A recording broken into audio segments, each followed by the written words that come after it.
आइए हम लोग देखते हैं 1858 का भारत शासन अधिनियम। क्या देखेंगे? 1858 का भारत शासन अधिनियम।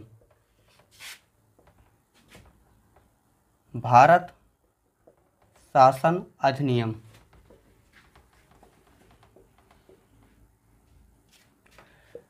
हम लोग पढ़ रहे हैं 1858 का भारत शासन अधिनियम। यानी इसके तहत जो है ईस्ट इंडिया कंपनी का जो राजनीतिक व्यवस्था थी उसको समाप्त कर दिया गया, समाप्त हो गया। यानी 1858 के तहत जो है ईस्ट इंडिया कंपनी का शासन समाप्त हो गया। उसके बाद क्या हुआ? जो भारत की शासन व्यवस्था थी, क्या थी? जो भारत की शासन व्यवस्था को ब्रिटिश महारानी के अधीन कर दिया गया।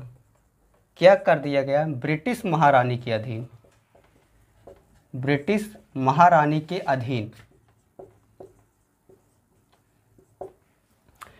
1858 के भारत शासन अधिनियम के तहत ईस्ट इंडिया कंपनी का शासन समाप्त कर दिया गया और भारत की शासन व्यवस्था को ब्रिटिश की महारानी के अधीन कर दिया गया। और उसके बाद फिर जो है, और यह जो 1858 का भारत शासन अधिनियम है, यह 1 नवंबर 1858 को लागू होता है। कब लागू होता है? 1 नवंबर 1858 को लागू होता है। और इसके तहत जो है, यानी 1858 के एक्ट के तहत जो है भारत की शासन व्यवस्था को जो है ब्रिटेन के अधीन कर दिया गया। और इसका जो है ब्रिटेन के द्वारा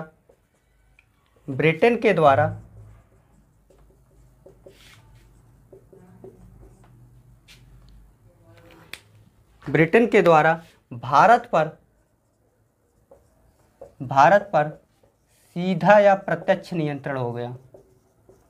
प्रत्यक्ष नियंत्रण, यानी जो 1858 का भारत शासन अधिनियम था, इसके तहत जो है ईस्ट इंडिया कंपनी की शासन व्यवस्था को समाप्त कर दिया जाता है और भारत की शासन व्यवस्था को ब्रिटिश महारानी के अधीन कर दिया गया। और यह जो है लागू कब होता है? 1 नवंबर 1858 को लागू होता है।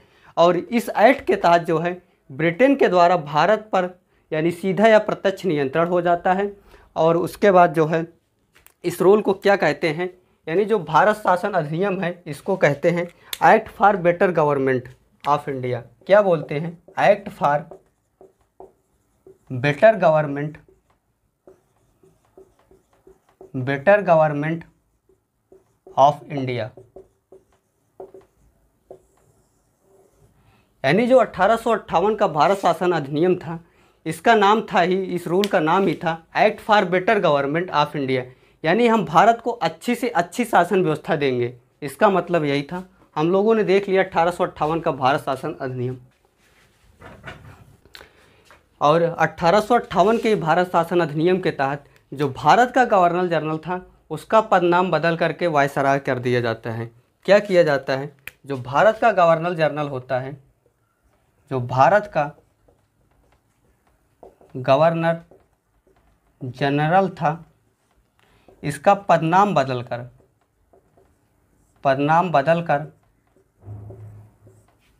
क्या कर दिया जाता है? वायसराय कर दिया जाता है। यानी जो भारत का गवर्नर जनरल था उसका नाम बदलकर वायसराय कर दिया जाता है। वायसराय क्यों कर दिया जाता है? वायसराय इसलिए कर दिया जाता है कि भारत 2 प्रांतों में बटा था। भारत जो था कितने प्रांतों में बटा था? 2 प्रांतों में बटा था। एक देसी भारत था और एक अंग्रेज भारत था।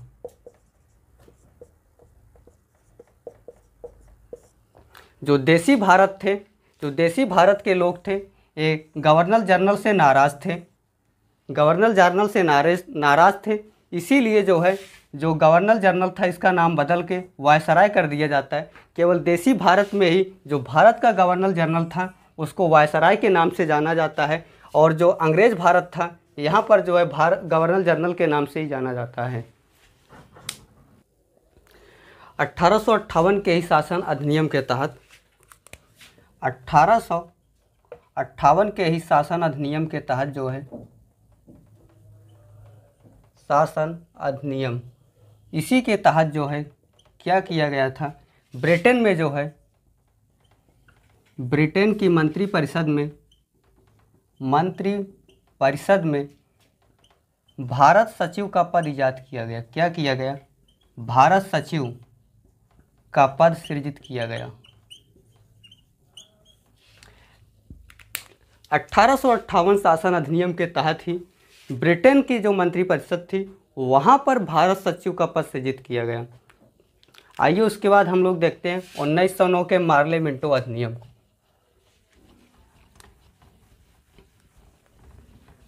क्या देखेंगे? 1909 के मार्ले मिंटो अधिनियम। 1909 को मार्ले मिंटो अधिनियम।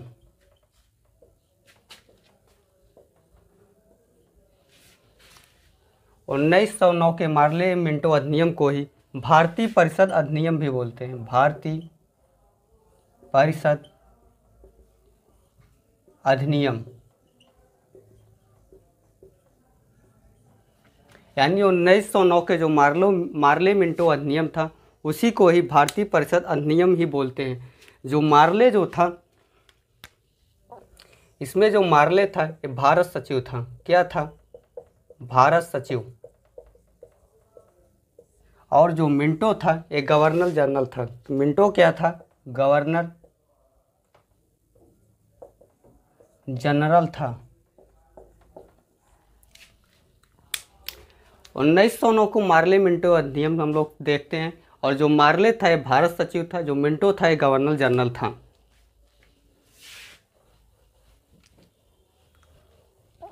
इसी मार्ले मिंटो अधिनियम के तहत जो है सांप्रदायिक निर्वाचन प्रणाली की शुरुआत की गई। क्या किया गया?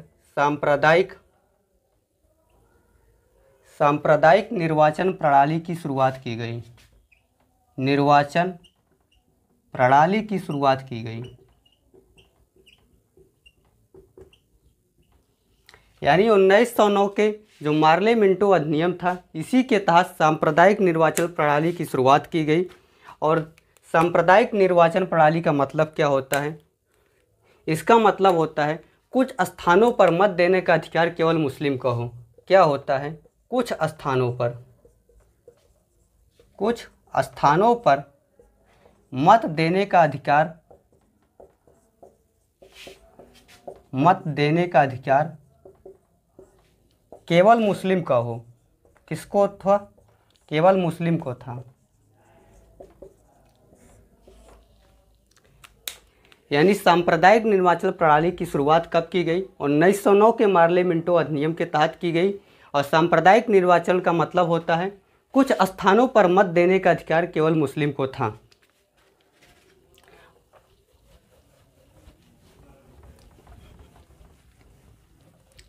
और उसके बाद जो है मिंटो जो थे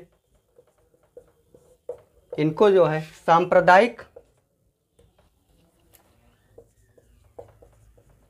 सांप्रदायिक निर्वाचन प्रणाली का जनक माना जाता है। सांप्रदायिक निर्वाचन प्रणाली का जनक माना जाता है। यानी सांप्रदायिक निर्वाचन प्रणाली का जनक जो है मिंटो को माना जाता है। और इसी एक्ट के तहत जो है भारत में जो है सांप्रदायिक निर्वाचन प्रणाली की वैधानिक शुरुआत की हुई। तो सांप्रदायिक निर्वाचन प्रणाली थी, सांप्रदायिक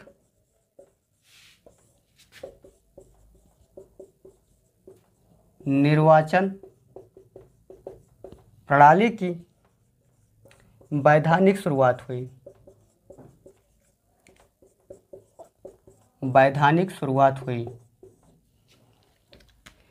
जो मिंटो जो थे इनको जो है सांप्रदायिकता का जनक या सांप्रदायिक निर्वाचन प्रणाली का जनक माना जाता है।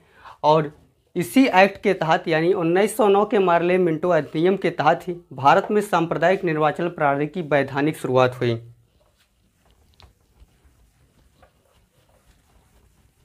और इसी एक्ट को के.एम. मुंशी ने क्या कहा, 1909 के एक्ट को ही के.एम.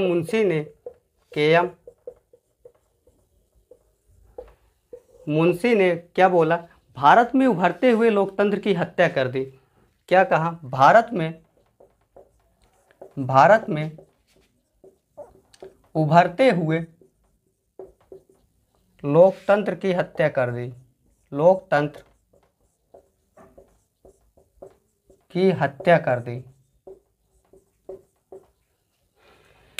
यानी 1909 के मार्ले मिंटो अधिनियम को ही के.एम. मुंशी ने क्या कहा कि भारत में उभरते हुए लोकतंत्र की हत्या कर दी। आइए हम लोग देखते हैं 1919 का मॉन्टेग्यू चेम्सफोर्ड अधिनियम। क्या देखेंगे, 1919 का मॉन्टेग्यू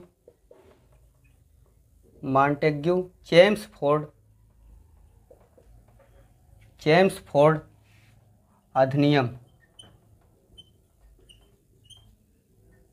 इसी को भारत शासन अधिनियम बोलते हैं। क्या बोलते हैं, भारत शासन अधिनियम।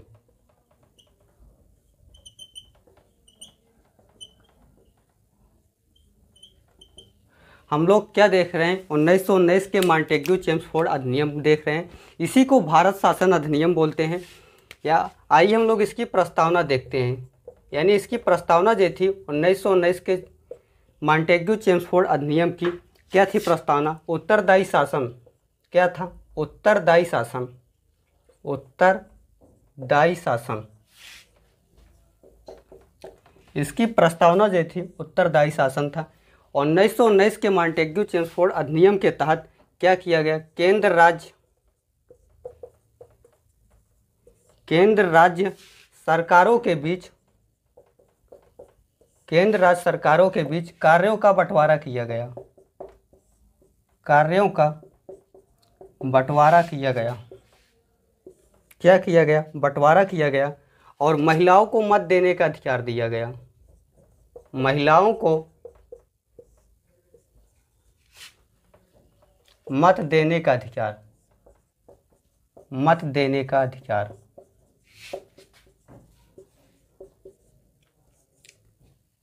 महिलाओं को मत देने का अधिकार दिया गया। और उसके बाद जो है सांप्रदायिक निर्वाचन प्रणाली का विस्तार किया गया। क्या किया गया, सांप्रदायिक निर्वाचन प्रणाली का विस्तार किया गया, विस्तार किया गया। इसमें जो है सिख, ईसाई, आंग्ल भारतीय और यूरोपियन,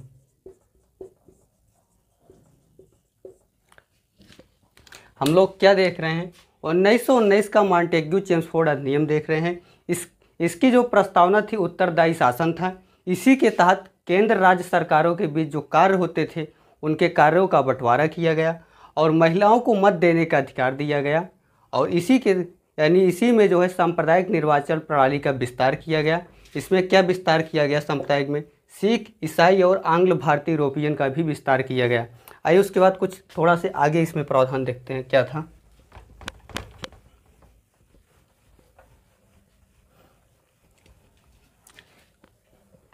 और द्वैध शासन व्यवस्था की शुरुआत की गई। द्वैध शासन व्यवस्था की शुरुआत की गई प्रांतों के लिए। किसके लिए थी, प्रांतों के लिए थी। यानी जो है भारत में पहली बार द्वैध शासन व्यवस्था की शुरुआत की गई, प्रांतों के लिए की गई। और उसके बाद द्वैध शासन के यानी इसमें जो गवर्नर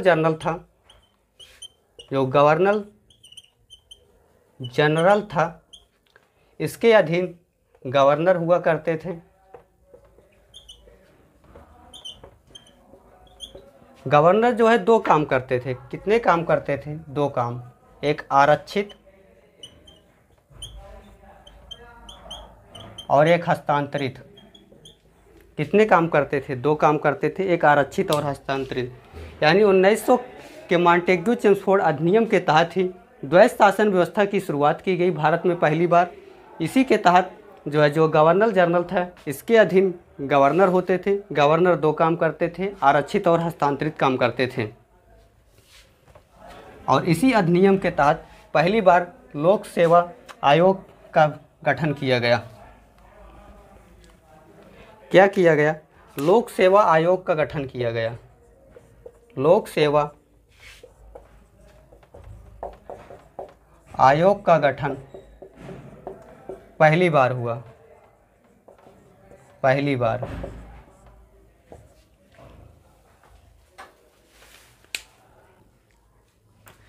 उन्नीस सौ 19 के मॉन्टेग्यू चेम्सफोर्ड अधिनियम में ही जो देसी भारत था, देसी भारत की समस्या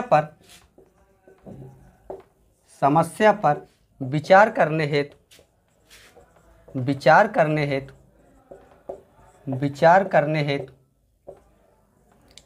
नरेंद्र मंडल का गठन किया गया। नरेंद्र मंडल का गठन किया गया। यानी 1919 के मॉन्टेग्यू चेम्सफोर्ड अधिनियम के तहत ही जो देसी भारत की समस्या थी, उस समस्या पर विचार करने के लिए नरेंद्र मंडल का गठन किया गया। हम लोगों ने आज क्या